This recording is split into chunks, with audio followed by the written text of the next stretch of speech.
Any officer shut our meat, even to the peril of my life.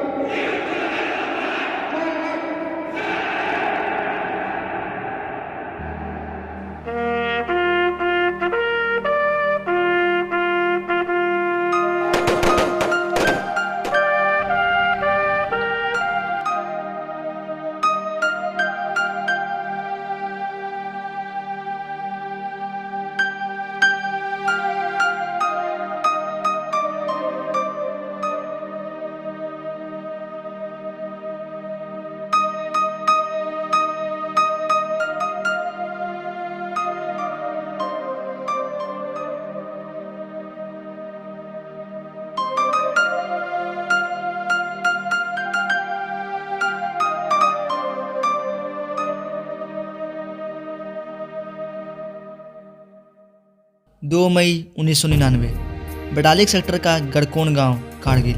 यहाँ पर एक तासी नामग्याल नाम का एक चरवाहा रहता था। उस दिन उसकी एक याक खो जाती है। वो चरवाहा अपनी याक को ढूंढते ढूंढते पहाड़ों पर ऊपर चला जाता है और जब वो पहाड़ों के टॉप पर पहुँचता है तो वो अपने दूरबीन निकालता है अपनी याक को ढूंढने के लिए। जैसे ही वो अपनी दूरबीन से सामने की पहाड़ी पर देखता है तो उसे 6 लोग दिखते हैं घुसपैठ करते हुए भारतीय पोस्टों पर। ये देखते ही वो नीचे भाग कर आता है और भारतीय सैनिकों से मिलता है और उन्हें ये सब कुछ बताता है जो भी उसने पहाड़ पर देखा था। 5 मई 1999 इस दिन भारतीय सैनिकों द्वारा 4 पेट्रोलिंग पार्टीज बनाई जाती है और उन्हें ऊपर भेजा जाता है पहाड़ों पर मुआयना करने के लिए। और जब वो ऊपर जाते हैं तो उनमें से 5 सैनिकों को पाकिस्तानी घुसपैठियों द्वारा बंदी बना लिया जाता है और उन्हें बहुत टॉर्चर किया जाता है और फिर उन्हें मार दिया जाता है। भारतीय जवानों की मृत्यु के बाद ये उन्हें छोटे छोटे टुकड़ों में काट देते हैं बहुत ही बेरहमी के साथ। यह घटना होने के बाद यानी अगले दिन 6 मई 1999 को रक्षा मंत्रालय न्यू दिल्ली में यह खबर पहुंचती है और नॉर्थ ब्लॉक के रक्षा मंत्रालय के हेड मिस्टर जॉर्ज फर्नांडिस को यह बात पता चलती है। 8 मई 1999 को इस्लामाबाद के हेड क्वार्टर्स में यह खबर पहुंचती है और यह खबर पहुंचते ही वहां हड़कंप मच जाता है कि भारतीय सेना को उनके इस करतूत का पता चल चुका है। तो अगले ही दिन 9 मई 1999 को शाम को पाकिस्तानी सेना ने भारतीय सैनिकों पर हेवी आर्टिलरी से हमला कर देती है। इस अटैक से भारत का एमिनेशन डेपो उड़ जाता है और पहले ही दिन युद्ध में भारत को 127 करोड़ से ज़्यादा का नुकसान हो जाता है। इस अटैक के अगले दिन कैबिनेट कमेटी ऑफ सिक्योरिटी की बहुत बड़ी ब्रीफिंग होती है आर्मी के ऑपरेशन रूम में। यहाँ पर सब कुछ बड़े अधिकारियों को बहुत ही विस्तार में बताया जाता है और अब समय हो चुका था, अब अलार्म बज चुका था, अब अलर्ट होने का समय हो चुका था, क्योंकि उस टाइम पे भारत को लग रहा था कि पाकिस्तान भारत पे अटैक नहीं करेगा। 14 मई 1999 जो पहली सर्च टीम ऊपर गई थी वो वापस आ रही थी। उसके साथ कैप्टन सौरभ कालिया थे और उनके साथी रास्ते में रुककर आराम कर रहे थे। वहीं पीठ पीछे से पाकिस्तानी सैनिकों ने उन्हें बंदी बना लिया। पहले तो वे उनकी आंखें निकाले, बाद में उनकी गर्दन काटी, फिर इसके बाद उनके शरीर को छोटे छोटे टुकड़े करके एक बोरे में भरकर नीचे फेंक दिए। ऐसा करना किसी भी युद्ध के नियम के खिलाफ था और ये बहुत गलत हुआ था।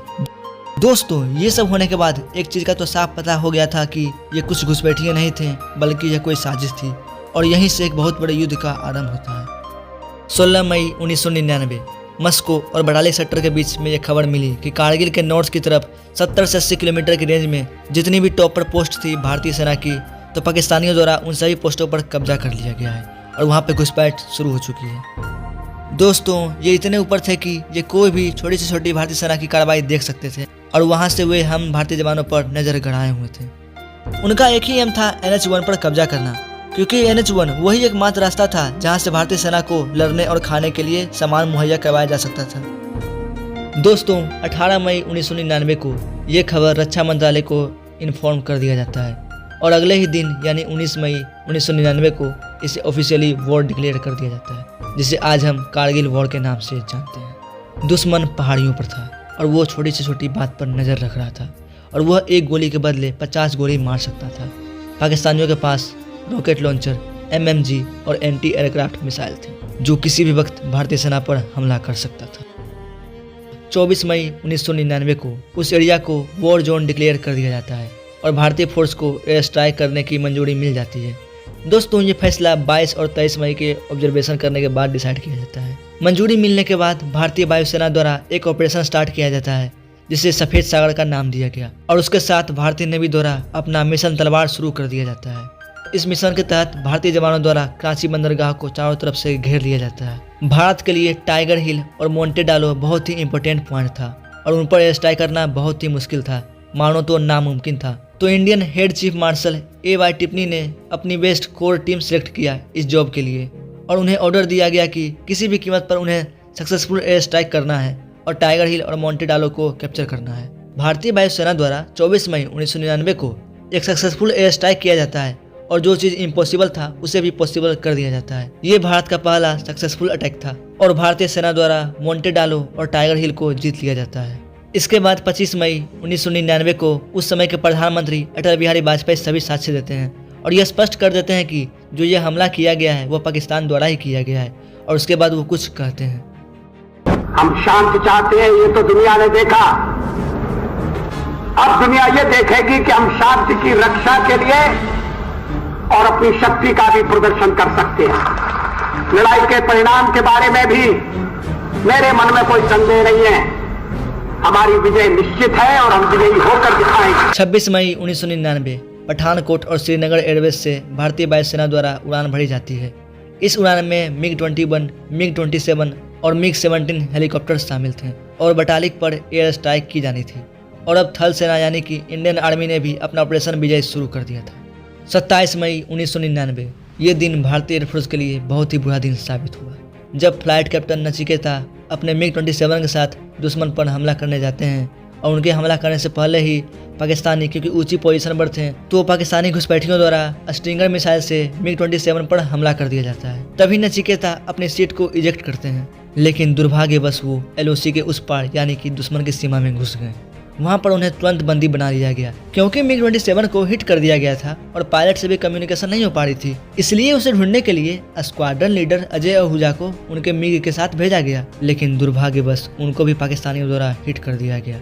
उन्होंने भी फाइटर प्लेन से अपने आप को इजेक्ट की और वो जब पैराशूट से नीचे उतर रहे थे तो दुश्मन की हजारों हजार गोलियां उनके बदन को छल्ली कर दिया और दोस्तों जमीन पर उनके बदन के टुकड़े गिर रहे थे। इन्फेंट्री बटालियन के जो सिपाही थे वो रात को पहाड़ पर चढ़ते थे टाइगर हिल और पॉइंट 4590 पर, क्योंकि दिन में अगर उनका मूवमेंट होगा तो दुश्मन को पता चल जाएगा। इसलिए वो रात में चढ़ाई करते थे और जब रात को वो चढ़ते थे तो वहाँ उनको 80 से 90 डिग्री एंगल की चढ़ाई करनी पड़ती थी। लगभग उनको सीधे ही पहाड़ी पर चढ़ना पड़ता था और उनके प्रोटेक्शन के लिए नीचे से भारतीय सेना रहती थी। 28 मई 1999 ये भी दिन भारतीय एयरफोर्स के लिए बहुत ही बुरा दिन था, क्योंकि इस दिन भी पाकिस्तानियों द्वारा MiG-17 को हिट कर दिया गया था और अब बहुत नुकसान हो गया था। भारतीय एयरफोर्स ने अब 4 और जवान खो दिए थे। 1 जून 1999 से 4 जून 1999 के बीच पाकिस्तानी सेना ने बहुत ज़्यादा आर्टिलरी सेलिंग की, जिसके कारण भारतीय सेना की जो मूवमेंट था आगे की तरफ बढ़ने का वो भी बहुत स्लो हो गया, यानी पूरी तरह से रुक गया। अगले दिन यानी 5 जून 1999 को भारतीय सेना को सफलता मिलती है। भारतीय सेना ने 3 घुसपैठियों को पकड़कर उन्हें मार दिया और जब उनके पास से जो डॉक्यूमेंट मिला वो चेक किया गया तो वो पाकिस्तानी सोल्जर्स थे। उनके पास से ID कार्ड और डॉक्यूमेंट्स बरामद हुए थे और अभी तक ये जो कहा जा रहा था कि ये कुछ घुसपैठिए हैं, लेकिन अब वो ऑफिशियली हो चुका था कि वो पाकिस्तानी सोल्जर्स थे। और ये चीज़ कुछ दिन बाद मीडिया के साथ और साथ ही साथ पाकिस्तानी ऑफिशियल के साथ गवर्नमेंट ने साझा किया। 6 जून 1999 दुश्मन पहाड़ी के ऊपर था और उससे सीधा लड़ना नामुमकिन के बराबर था, तो 3 डायरेक्शन में पहाड़ों पर चढ़ाई शुरू की गई और आर्मी के 3 ग्रुप्स को बनाया गया और उन्हें ऊपर चढ़ने भेजा गया। चढ़ते चढ़ते काफ़ी परेशानी हुई, फिर भी आर्मी रुकी नहीं। भारतीय जवान पहाड़ों के ऊपर चढ़ी और भारतीय ध्वज को लहरा दिया।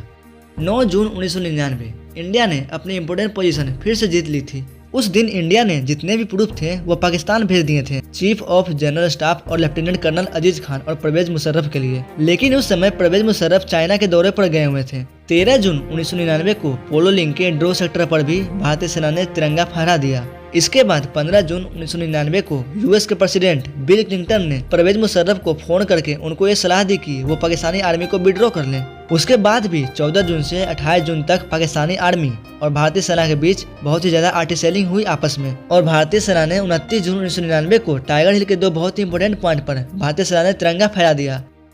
2 जुलाई 1999 को भारतीय आर्मी द्वारा एक बहुत ही बड़ा डिसीजन लिया गया। जो दुश्मन पहाड़ी पर थे उस पर हमला करने के लिए 3 डायरेक्शंस में चढ़ाई शुरू की गई और अगले ही दिन टाइगर हिल को फिर से फतह कर लिया गया। 5 जुलाई 1999 इंडियन आर्मी ने पूरे ड्राफ्ट सेक्टर को अपने कंट्रोल में ले लिया था और उसी दिन नवाज शरीफ ने पाकिस्तानी आर्मी का विड्रॉल डिक्लेयर कर दिया था। 7 जुलाई 1999 को जुवार हिल्स की बटालिक सेक्टर में एक इम्पोर्टेंट पॉइंट, उस पर भी भारतीय सैनिकों ने तिरंगा फहरा दिया। 11 जुलाई 1999 से पाकिस्तानी सेना का ऑफिशियल विड्रॉ शुरू हो गया था और उसी के साथ साथ भारतीय सेना ने हर इम्पोर्टेंट पॉइंट पर तिरंगा फहरा दिया और फिर से कब्जा कर लिया। और 14 जुलाई 1999 को अटल बिहारी वाजपेयी ने यह अनाउंसमेंट कर दिया कि भारतीय सेना विजयी हुई और उसी के साथ साथ अपनी कंडीशंस पाकिस्तान को भी बता दी कि अगर अब बातचीत होगी तो भारत के कंडीशंस पर ही होगा। 15 से 25 जुलाई के बीच सर्च ऑपरेशन चलाए गए और उसके बाद शहीदों का अंतिम संस्कार किया गया। तो दोस्तों, यह थी कहानी कारगिल वॉर की, जिसमें कई भारतीय जवान शहीद हुए थे।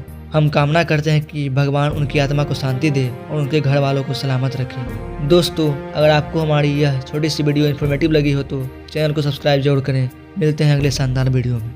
जय हिंद।